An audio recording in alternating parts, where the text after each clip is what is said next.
বিশ্ববিদ্যালয় প্রশাসন ও নিজেদেরকে বড় দাবি করা একটি রাজনৈতিক দল চাচ্ছে না ছাত্র সংসদ নির্বাচন হোক। তারা বিগত ফ্যাসিবাদী কাঠামো রেখে দিতে চায় বলে মন্তব্য করেছেন ডাকসুর ভিপি সাদিক কায়েম।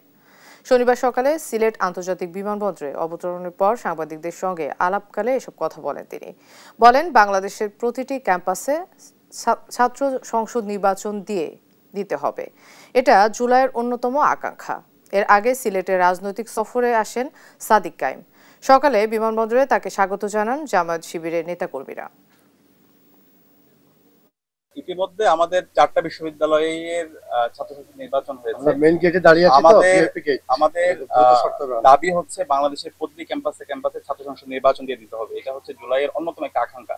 বাংলাদেশের প্রতিটি ক্যাম্পাসে শিক্ষার্থীদের যারা নির্বাচিত প্রতিনিধি আছে তারাই নেতৃত্ব দিবে। তো আমরা দেখতে পাচ্ছি বিভিন্ন ক্যাম্পাসে বিশ্ববিদ্যালয় প্রশাসন এবং একটা রাজনৈতিক দল, তারা নিজেদেরকে বড় রাজনৈতিক দল দাবি করে, তারা চাচ্ছে না যে এখানে